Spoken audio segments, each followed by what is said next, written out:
ముఖ్యంగా మరొకసారి ఇక్కడ నుంచి కూడా నేను చెప్తా ఉన్నాను, 2 లక్షల వరకు రుణమాఫీ చేసే కార్యక్రమంలో మేము ఒక్క అడుగు కూడా వెనక్కి వేలే ఇంకా వేసే ఉద్దేశం కూడా లేదు. అబ్బో అందరికి అయిపోయినాయి.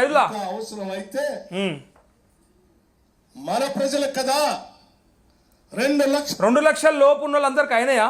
ఒకసారి మెసేజ్ పెట్టండి. 2 lakhs లోపల ఉన్న వాళ్ళకు ఒక్క అడుగు కూడా వెనకకేయడట. మరి మనకు అందరికి అయినాయా? మరి గైడ్లైన్స్లో మనం ఉన్నామా?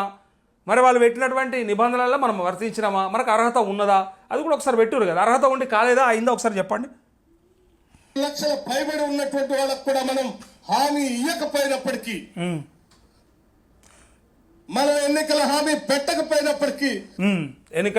పెట్టకపోయినప్పటికీ ఇప్పుడు ఈ ఎన్నికల హామీలోనే కుట్ర ఉన్నది. ఇలా ఎన్నికల హామీలోనే పెద్ద కుయుక్తున్నది. ఏం చెప్పాలన్నా, ఆనాడు పెట్టింది ప్రతి రైతు కుటుంబానికి అని చెప్పి ఆనాడు మనని నిండా ముంచిరు. రేషన్ కార్డు అని చెప్పిర్రు. వీళ్ళంతా దొంగలు. అంటే పెట్టచ్చు కదా మరి, రేషన్ కార్డు ఉన్న రైతులకు మాత్రమే ఒకటి.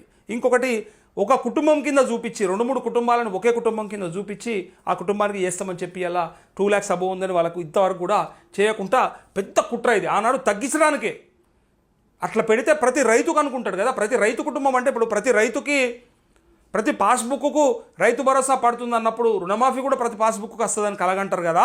మీరు చెప్పిన మాటలు కూడా గట్టినే ఉండే కదా. మీ ప్రతి హామీ అదే ఉండే కదా. కట్టినోడు ఉంటే మళ్ళీ తెచ్చుకోర్రి, కట్టనోడు ఉంటే కట్టకుండ్రి అని చెప్పినారు కదా. మరి ఇలా మేము హామీ ఇవ్వకుండా అని చెప్తున్నారంటే హామీ పెట్టి కూడా పెట్టనట్టుగా ఈ దొంగలు అలా పెట్టి మనని ఆగం చేయడానికి